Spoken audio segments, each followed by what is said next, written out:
What is your favourite snack to eat whilst writing? So, my favourite snack to eat while writing. Very difficult to pick one favourite here.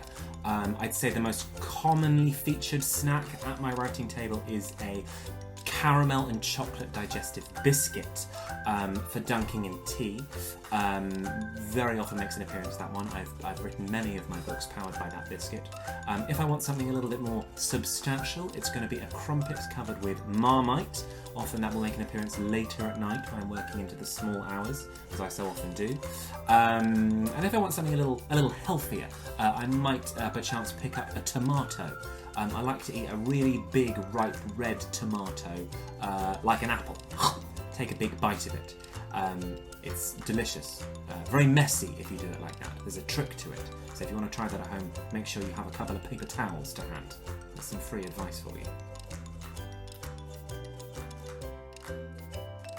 Do you treat yourself when you have completed the first draft of a book? I love to treat myself at every opportunity when I'm writing a book, and when I finish the first draft of a book, that's often the most joyous occasion, because it's the first time ever that you've got to the end of the manuscript. And when that happens, I send it off to my editor, and I run away as fast as I can, crawl into bed, no matter what time it is, and curl up with a nice good book and spend the rest of the day reading, because I want to get as far away from my own book as possible in my head. I want to bid my imagination goodbye and dive headfirst into somebody else's. That's how I treat myself when I finish the first draft of a book. What is your favourite thing to do when you have completely finished a book? The thing is, you've never completely finished a book. So there's no special treat that I get for myself whenever I've completely finished a book.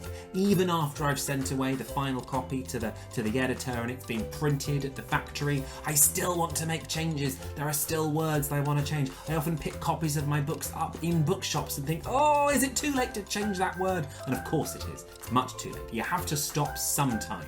But I find it very difficult to stop. I think most writers never feel they're ever really finished. But that's one of the great joys of writing. You never feel like you made it perfectly, and that means you carry forward some energy and a sense of further creativity into the next project you have. The next book you'll make will be even better. And that sense of never having quite got it right is in many ways the treat that gives you the energy to go and write the next book and strive to make it even better than everything else that you've written so far. What is your favourite children's book ever written?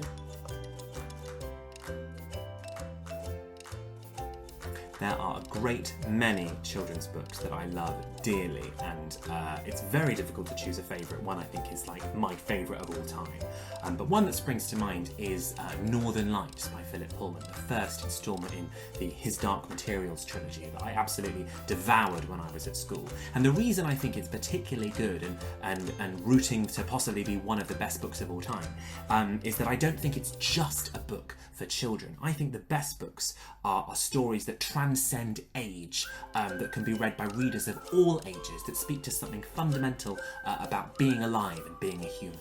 And that's what I try and do in the stories that I write. I try and write stories that you'll continue to love even when you become a grown-up, that are often about younger people, that speak to something in all of us about the wonder and joy at discovering the world.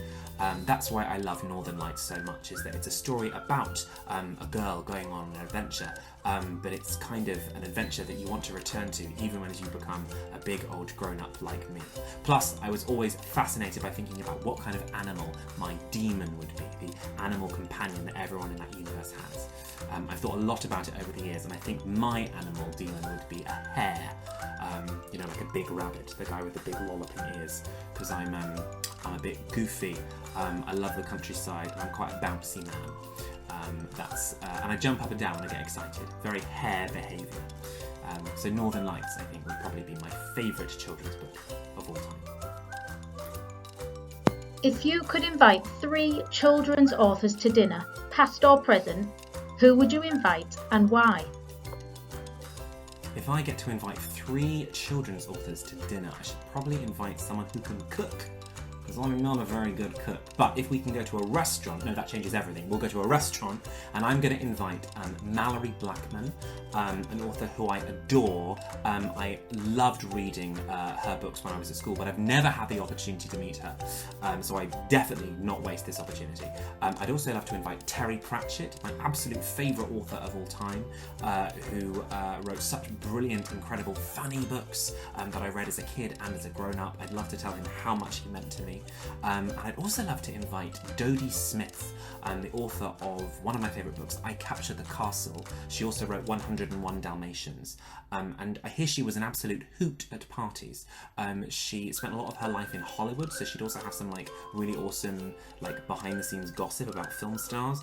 I love a good gossip at the dinner party. I think that would be a fantastic party and a really good evening for all of us.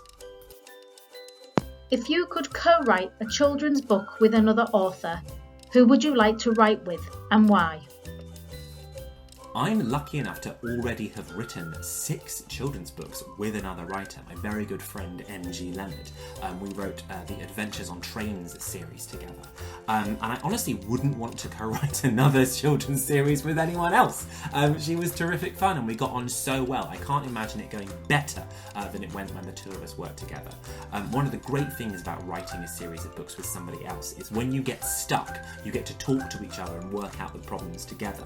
One of the difficult things about being a children's author is you're on your own most of the time, and when you have a problem you have to be the one to solve it, but it can be a really good thing doing it with a very good friend, and I can't think of a better friend that I would like to write more books with than Maya M.G. Leonard.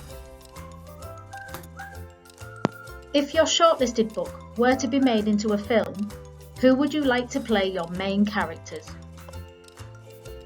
If The Clockwork Conspiracy were turned into a movie, and if there are any movie producers watching, I really hope that you will.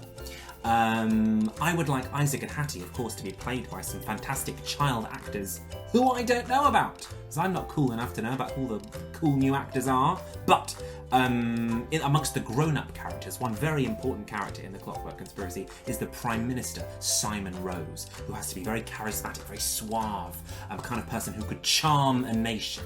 And I think an actor who I would love to see play the Prime Minister, who I've not seen play the Prime Minister before, would be Jude Law. I would love to see Jude Law play Simon Rose. I think he could be just the right kind of scheming that you would need for that part.